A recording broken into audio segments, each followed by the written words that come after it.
Hello everyone, today I'll be heading to Kagoshima. I'm so excited about everything from the food, like the black Kurobuta pork, to the hotel I'll be staying at, which is the highest rated hotel in all of the city. My bullet train will be leaving out of Hakata Station shortly, so let's go.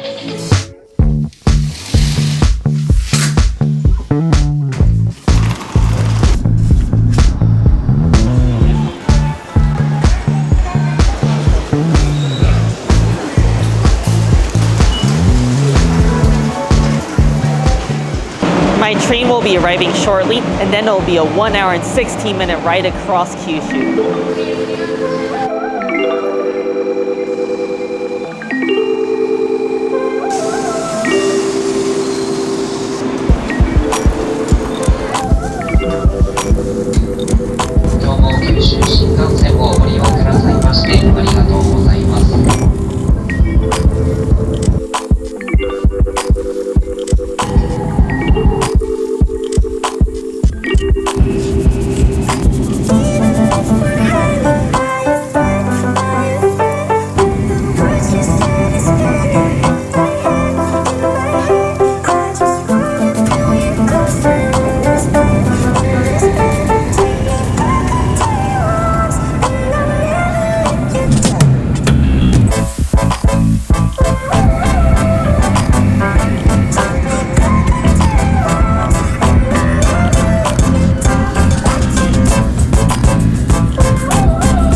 I've made it here outside of Kagoshima Chuo Station, and the thing that I love is the Shiroyama Hotel has their own hotel shuttle, so that should be arriving shortly, and I'm just gonna head over there and drop off my bags since I think it's too early to check in.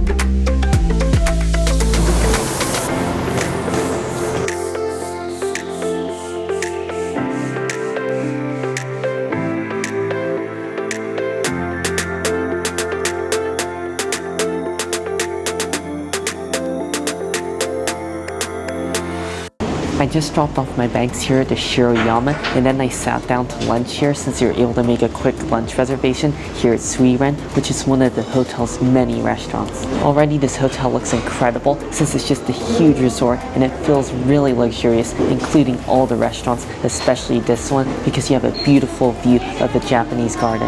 I ordered a sushi set meal for my lunch, and to start off they give you a few small dishes before the sushi comes out. This is a seaweed salad made with dark black seaweed. Wow, that is incredible. This has a rich, savory flavor, and it doesn't taste like seaweed at all. In fact, it tastes like more of mushrooms, but it has a really woodsy sort of taste to it. And this is such a light and refreshing dish, and a great way to start off the meal. We also have a little bit of salad here. This is another mind-blowing salad. I'll never get tired of eating salad at Japanese hotels. The lettuce is just on a whole nother level. Honestly, this is probably the best lettuce you're ever gonna taste just because of how crisp and fresh it is, and it's just covered in a rich and tangy sesame vinaigrette. Once again, I have chawamushi with this meal, which is the steamed egg custard. This is so light, fluffy, airy, and I love the rich egg flavor, and there's also little goodies in there like mushrooms. They just brought out the sushi and everything looks so beautiful. I want to start off with the uni.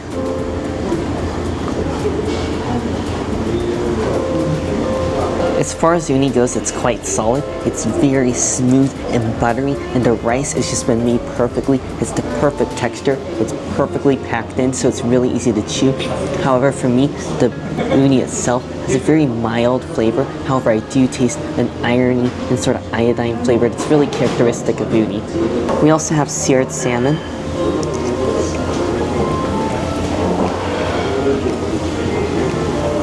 Wow, that salmon is incredible. It's just very lightly cooked on the outside, but you really get a little bit of smoky flavor because it's just been grilled on the outside. And then the inside is still raw, which is really nice because it's cold and refreshing.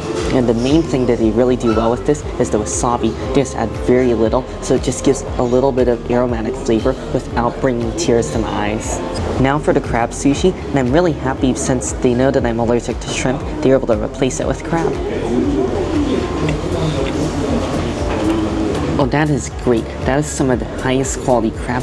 It's juicy, it's fresh, and it's sweet.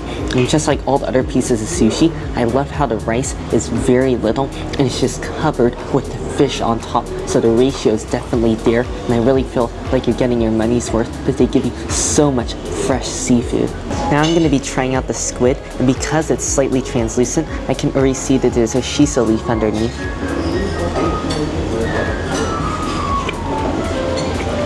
I really like how they do their squid sushi here. The squid itself is nice and thick. It's a little bit chewy, but it's also tender at the same time.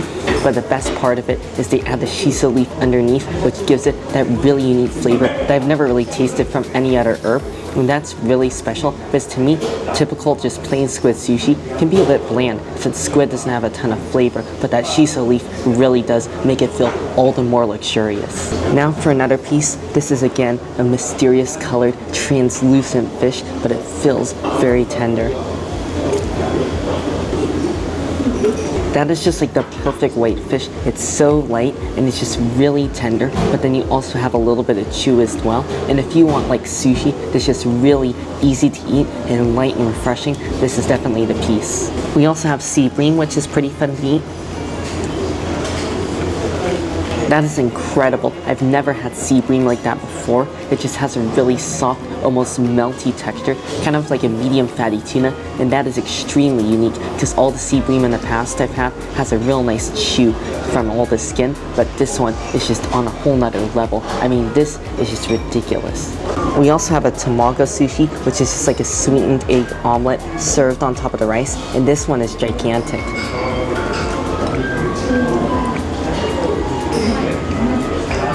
Wow, that tamago is incredible. It is perfect because it's not too sweet. I find that 90% of the time, tamago is just way too sweet for me at sushi shops, even in Japan. But here, it's just a perfect sweetness, so you can really just taste the egg and the rice, and everything works together in a perfect harmony. Now that we're getting to the very end, I'm going to go for the unagi. This is such a unique unagi sushi. I've never had anything like it before. It just has a very thin layer of sauce on the outside, and the eel itself is just not too fatty, which I find really unique for unagi, which is typically a really rich and fatty fish. And also, the unagi isn't mushy either. This has a very soft and flaky texture. I finally made it to the last piece, and if you know me, I gotta save the tuna for last.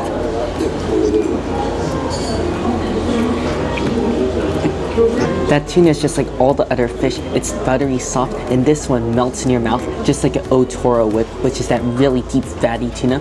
Even though this is the leanest cut of tuna, I can tell they're using like a really high quality fish just because of its soft and irresistible texture. Finally, to wrap up the sushi lunch, we have chocolate pudding, and pudding in Japan is always top tier.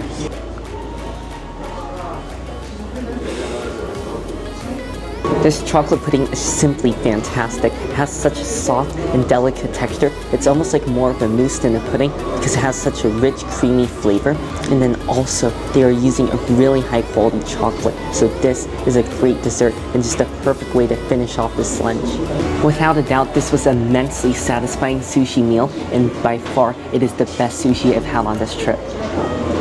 After lunch, I stopped by the hotel bakery, which is insane because how many hotels have a bakery? I couldn't resist picking up a couple of treats for the room.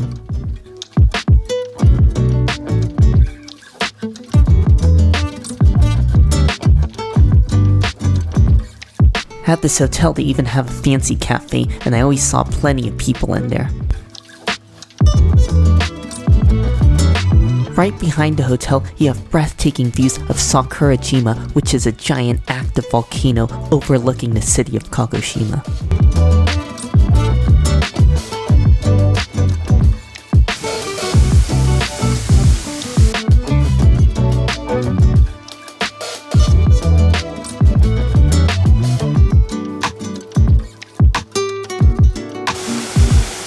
After exploring the vast hotel grounds, I checked into my room. After exploring the hotel for a bit after lunch, I checked in, and then one of the staff led me to my room. So let me give you a tour of this incredible room.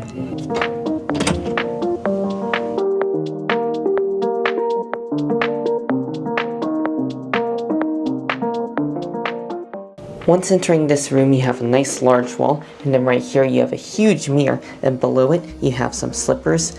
These are just your regular room slippers that are disposable, and then right here they have some special slippers that you can wear from your room, and then you can bring these to the onsen. To our left we have the entrance to the main room, but before I show you that, right over here is our refreshment area, and you have all sorts of glasses as well as coffee mugs and teapots. Right inside here we have the bathroom. I love how it has a nice marble countertop because it was recently remodeled last year, so everything is quite modern. They left a dish of bathroom amenities right here next to the sink. Directly to the left of our sink we have a little room, and this is the toilet room right here where we have a nice Japanese toilet. Straight ahead is the shower and bath area, so as you can see right here, it's the shower and bath combo, so right here is the shower. And then you have a large bathtub. Right outside the bathroom we have a closet right here that comes with a safe. Right over here is the main room. This room that I booked has 4 beds. There's 2 beds on this side, and then there's another 2 on this side, and they're all pretty decent beds. And they feel reasonably soft as well. This room comes with a nice large screen TV, and then below it you have the first sitting area that comes with 4 chairs, and this is great if you just want to watch TV. And then right over here we have a desk. What I'm also pretty glad about is that we have a pretty solid view. Right out here you can see that we have a view of Kagoshima City. And right out of this other window we have a beautiful view of Sakurajima, which is the large volcano that overlooks Kagoshima. On top of the beds, they also offer pajamas, which are standard in Japanese hotels. Overall, this is a fantastic room, but if I had one complaint, I would say that the view is obstructed. Since we're on the 5th floor, there is a building that is right in front of us, which blocks the view of the city and the volcano a little bit. However, I'm still very thankful that I have a beautiful view because the rooms on the other side of this floor have just a view of the parking lot. So far, this has been a ridiculously luxurious experience. All of the staff have been super helpful and friendly, and it also feels like they have a massive amount of staff just for this size of a hotel. The room is incredible, and the grounds are beautiful as well. This is such a large and spacious room. It's even more comfortable than my hotel in Fukuoka, and I feel like for the price, the value is unmatched because it really feels like a 5-star resort. Now I'm going to be heading off to dinner at Kurobuta. They specialize in pork tonkatsu, which are pork fillets breaded in panko breadcrumbs and then deep fried, and they utilize the Japanese black pork, the Kurobuta pork, which is famous here in Kagoshima. It is said to be 4 times more flavorful than regular pork, and I already think the pork here in Japan tastes so much better than a pork back in the States, so I can't even imagine what this Kurobuta pork is going to taste like. So let's go.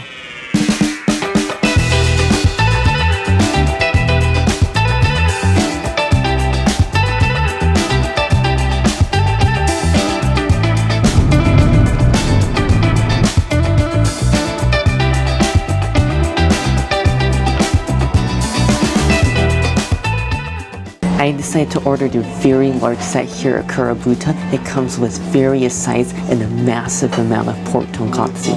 I'm just gonna go for a bite of this plain. I'm really curious about the batter as well as the pork, since the batter is made out of charcoal, which gives it a deep black color, and there's also black sesame in there as well.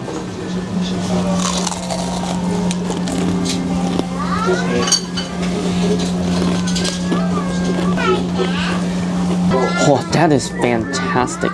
First, you got the batter, which is really hard and crunchy, and it's also airy at the same time. Just as you chew it, it just dissolves in your mouth.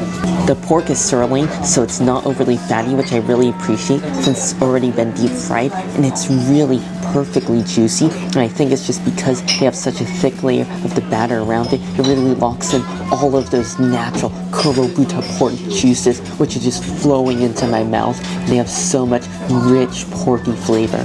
While I'm not sure if this is 4 times as flavorful as your regular pork, this is definitely twice as flavorful as most Japanese pork I've had, and this is just fantastic. I mean, I think this is about as good as tonkatsu will ever get. Since the pork is very lightly salted, in fact I'm not even sure if there is salt on it, they gave you 2 sauces. There's miso sauce and their homemade tonkatsu sauce. I'll try out their miso sauce first, since miso is really popular in Kyushu.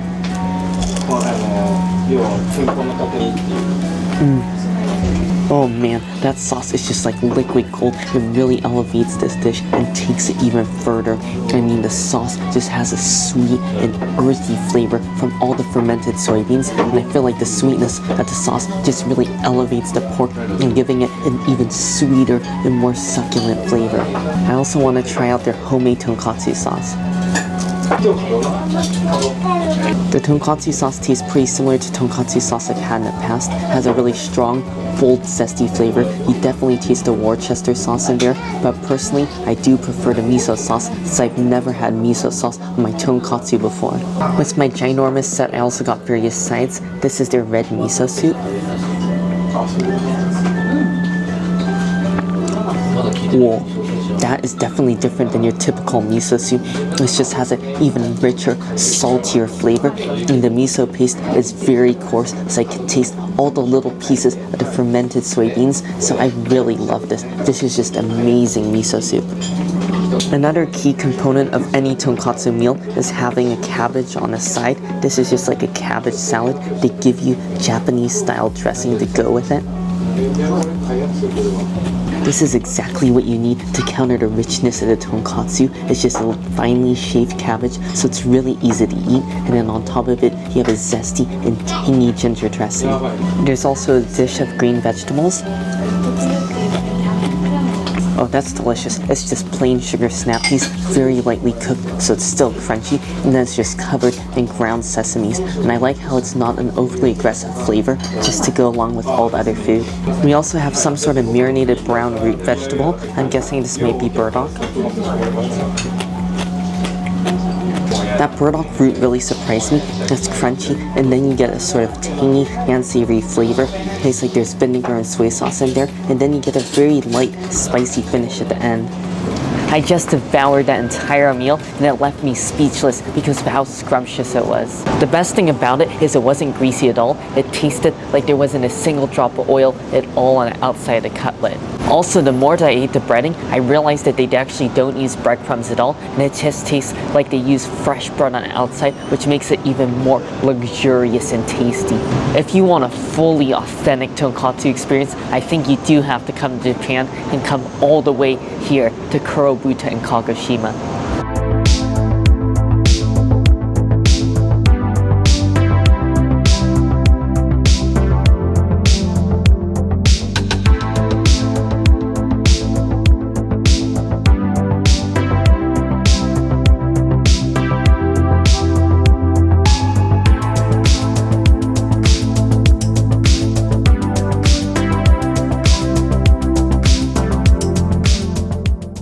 I've made it back here to Shiroyama, and in my opinion, the night view from here is equally as stunning as during the day. Also, the service here at the Shiroyama even exceeded my expectations, since when I went to dinner, I had them call a taxi for me, and then they walked me all the way out to the curb and into the taxi.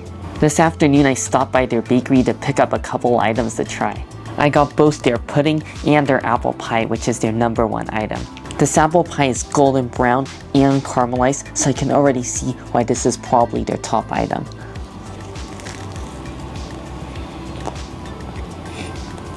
Oh yeah, this is definitely the item to get at the bakery. It just tastes like a crispy and soft croissant filled with juicy fresh apples. Although this apple pie is missing cinnamon, I actually feel like that's a good thing because it really lets you taste the rich, buttery flavor of the pastry.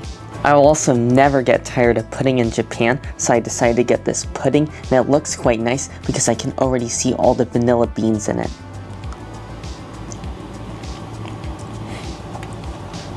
If I had one word to describe this pudding, it would be velvet, because that's just the first thing that comes to mind because of how smooth and luscious the texture of this is. You get a powerful eggy flavor, and it's really light and gelatinous because it has a very pleasant jelly-like texture, and then you do taste all those vanilla beans. So I'm really impressed by this because it definitely tastes high quality and super fancy.